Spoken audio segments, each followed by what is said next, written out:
So when it comes to looking for a job, you really want to start at least 6 months before you graduate. I was advised to start around November or December. With how it stands now in cytology, you can look at a map, throw a dart, and pretty much land a job there. Not to make it sound extremely easy, because you are going to have competition with the other graduating programs. Just remember that you're highly valued right now. You have the power and the freedom to kind of choose where you want to work. When I started looking in November, December, those people are still calling me today. It's just good to have that job security there, so don't stress out too much, but definitely be proactive.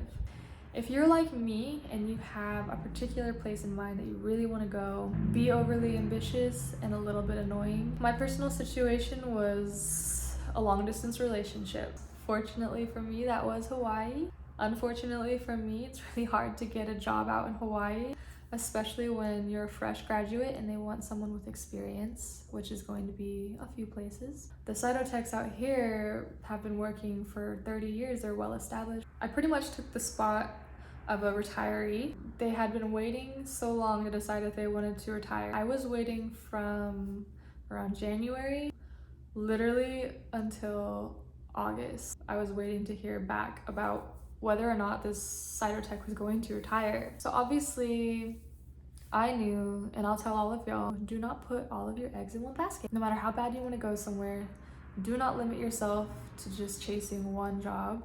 Make sure you're talking to a few places. Have at least 5 people that you think you'll want to work for. When it comes to setting up your clinical rotations, try to rotate places that you're interested in.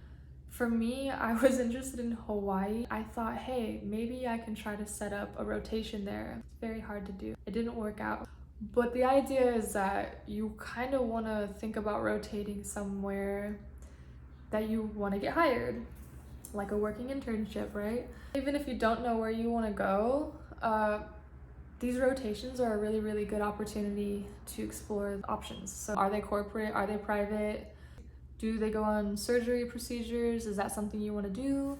Do their cytotechs have prep time? Do they just screen? These are all really important things that I would start thinking about right now. So for me, I knew I wanted to go to Hawaii. I set up a lab tour, a hospital tour, phone calls. I checked in like every month. Anytime I updated my resume, I would send it like, hello, just checking in, hope all is well. So a typical day for me looks like showing up at 7:30 and staying until 4. Non-gens get screened first thing in the morning. Because I do cyto prep, that's mostly prepping non-gen specimens. If I'm scheduled to do prep, then instead of coming in at 7:30, I'm coming in at like 10 or 12. But the time really flies because, you know, there's just so many things to process, and absolutely pay attention to cyto prep. And during your rotations, when you're learning how to process things, like pay attention, you never know when you may need it. I'm a master now at making a cell block. Well, I hope that I could help answer any questions that you may or may not have. And if you have any more questions, please feel free to reach out to me. I'll leave my contact somewhere. But you guys are gonna do great. Like I said, you're in really good hands. And don't be afraid. Y'all are going to end up exactly where you need to end up. Stay strong. Cyto strong.